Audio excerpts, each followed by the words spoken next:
Okay, the weight rating for the boat speed. It can hold 320 pounds, but on a shop, how much speed can it hold? Say if you were to slip and this catches you, how much speed can it hold? 200. 300? 300, 200? That's low. This can hold 2.6 tons. Roughly around 5,000 pounds. With, give it a shit 100 pounds. So, I don't think there's anything that's 5,000 pounds in here. So, I mean, you'll be fine. But the gear is very safe. Yeah. It's sketchy at first, it is to everyone. But you get used to it after climbing for a little bit. And you can even ask our teachers, you go climb for a week, you come back from the weekend, go to climb again, it's still kind of weird. You never get used to that feeling. So I guess it kind of goes a little away. But you'll still always have that feeling. But everyone here, we do climb. It's an 80-20 class. 80% of it's outside, 20% is inside doing actual class work. But everyone here, we're all friends. First week, no one talks to each other. Second week, couldn't get us to shut up. We're all friends. We're all family.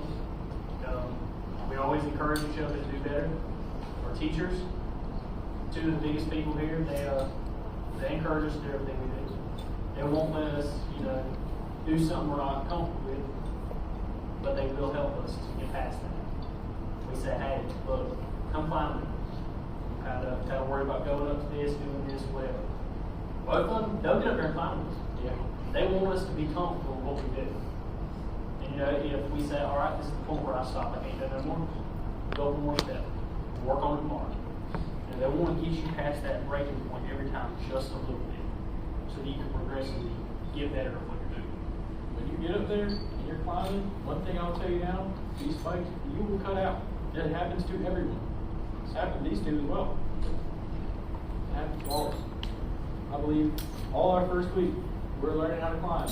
Every single step we'll take, we'll either put too much force and we'll not go at the right angle, and the other thing you'll see is we'll slip back, do one of those over there, and you'll kiss the pole.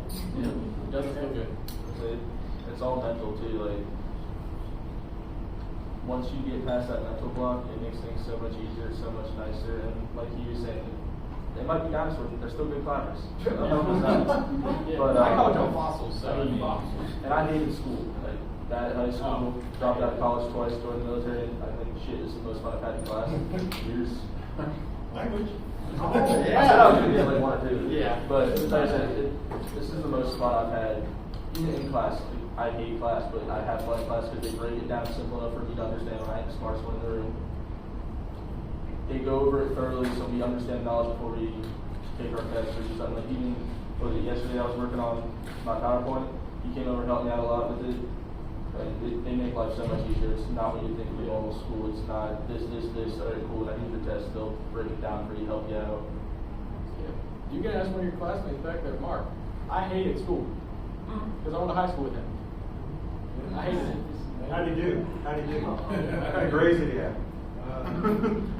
I'll tell you what, my grades were good. They were all like C's and D's. I didn't do too well. Yeah, and I was going to look up here. What do you see? Mostly guys, one lady. That's the way the industry is actually changing right now. And I'm impressed with Corinne. She's, like I said, this is the end of the third week, and she has progressed. So the climbing part, I've not had the opportunity to work with, a female line technician, but getting her into class and watching her work, she's ex-Marine, so she means business when she gets out there. She don't play around. She knows what she wants to do and she's going for it. I would just, if you would just explain your experience. At first I was definitely really nervous because anything you do at first you're not going to be good at it. It's going to make you nervous. But if you show up every day, you want to put your best foot forward and you're determined to learn what they're teaching you, then you'll be fine. Again, with the gear that they give us, learn to trust your equipment. The quicker you trust your equipment, the more comfortable you'll be climbing the pole. But it's every day is fun, honestly. You're learning something every day, and how much you think you're learning. It's not going to be, you're not going to get it at first. If you remain patient, you'll be fine. And with these guys, when I'm nervous going up the floor, 'cause it happens, anybody will volunteer to go the floor so that you're more comfortable going up the floor. For me, it's like, I want to make sure you're there so I don't fall. That's what my first thought was. And now I'm more comfortable going up the floor. Every day gets a little bit easier. Even my professor, he goes up, he went with me, what, Tuesday? Yeah, all the way up. And that was my first time, second time, changing the cross arm. So, the third time I do it, I'll be a lot more comfortable. You met on Tuesday, on Tuesday? When'd you do the cross on Tuesday? By yourself? Monday. Yeah, Monday. I'm gonna add on to what she said about climbing with someone. When you climb with someone, it all depends on who you're climbing with. You work as a team. We're all here together. We've all grown a bond. We're like a family now. We can all go to each other. We can all play around. We can have fun. But when it gets serious, we get down to business. We will work. We're there for each other. If say I'm up on I'm up on 40, and I'm doing a double cross arm change out. Say, I take the wrong step, I slip, and someone's underneath me with their belt, they're there, they can catch you, and you won't go anywhere. You're working as a team. So if they catch you, you're there. But as soon as you get past that neutral, you slip, that neutral's going to catch you first. That neutral's going to catch you. With the whole family thing, I'll say now, say if me and Corinne were to go outside and climb right now, if she's crossing over her neutral, put her secondary over, I'll watch it. I'll watch it and make sure that she's over top of that pole. Because I would want her to do the same for me. Everyone in here, we all work together. I mean, we all give each other a hard time about stuff, that's how it is. But at the same time, whenever we get serious, we're serious with each other. And we do it out of kindness, out of our heart. We love each other. I mean, we're all family. I want to add on to that though. We might be learning about how to climb in class every day, but the second thing that we learn most is safety. The whole time you are learning, if you're learning something, there's going to be two forms of safety that you will be learning with things. Because most of the time, you see things, it's like, oh, they're 40 foot in the air, they might fall or anything like that. This will definitely catch you, no matter what. You really have to start trusting your gear is the main focus of it. Climbing is one, but safety, on the field is definitely an important aspect of it too. One thing I'll say too is about the secondary bug squeaks. Bug squeaks. See how much there is on this right here? There's two pulleys. There's a leather and there's a green. Look how much is on your secondary. One little rope. So if you were to fall with this right here, it's going to catch you. Or slip, it's going to catch you. If you were to slip with this right here, you'll still be able to catch yourself, but you're going to scare yourself a lot. I've done it too. I've put my secondary over. I kind of stepped up. My secondary came loose. And the only thing you see me do is my hands instantly go straight from here to holding on the pole, legs are shaking, locked out, and I'm like this right here. And it is terrifying. But you got to realize that it's going to catch you. Because if this is over neutral, you're not going to go anywhere. You just got to kind of calm down, regain your control, and while you're climbing, put your head. Don't be thinking while you're up there. That's the stupidest thing you can do up there, just think. Once you get into class, once you get to a certain point on the pole, you realize that, okay, once I pass over this, if I fall, I am max maybe going to fall 20, 30. Or not even that much. You're probably might fall too. Yeah. It depends on how high you are. How fast you Steve went hard. You've heard them all talk about their experiences so far in the program.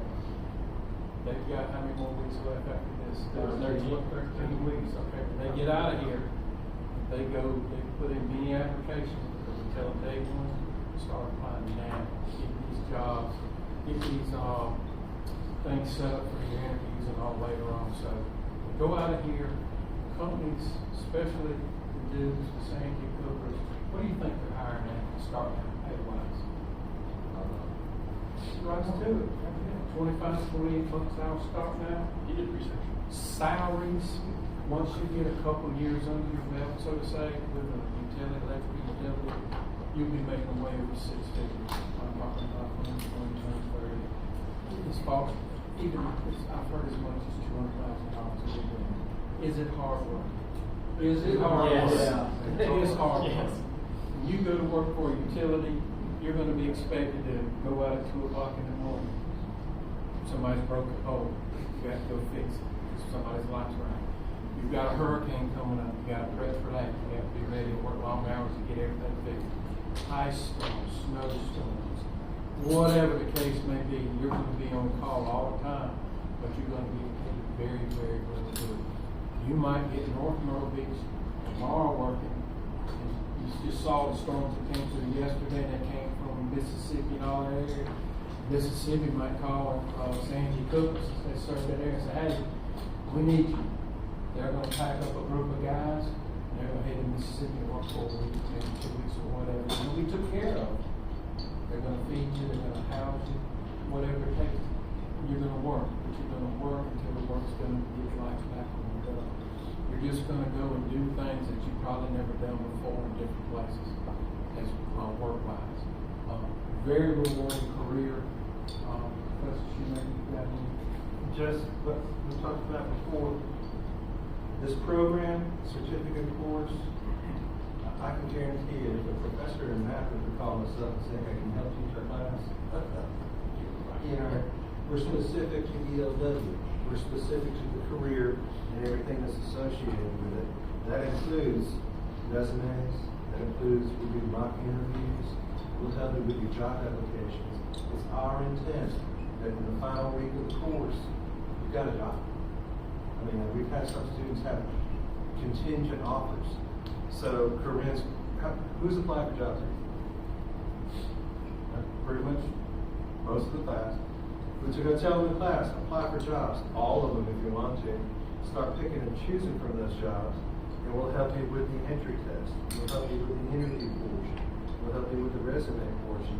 So when you step out of the classroom, it's our hope, and we're pushing this all the time, that Friday, on Monday, where are you going? To work. Okay?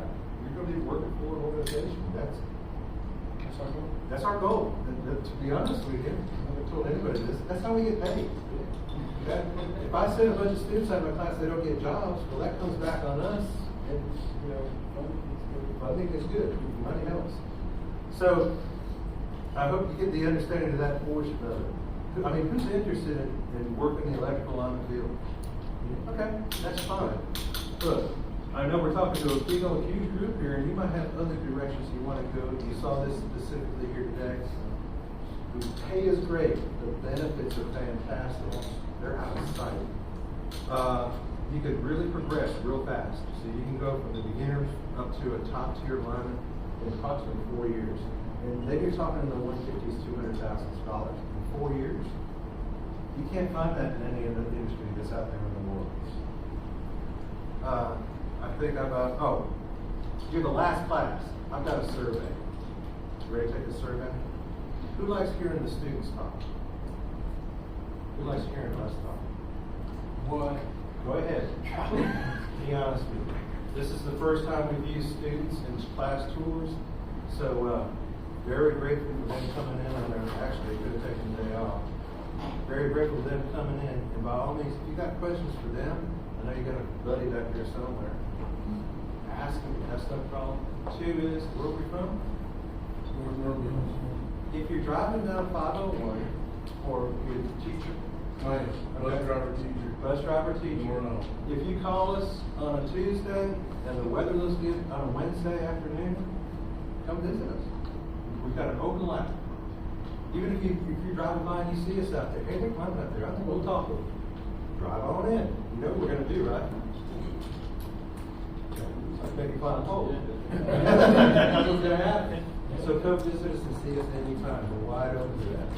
Any other questions with them or us? Go get some pizza. Yeah, all right.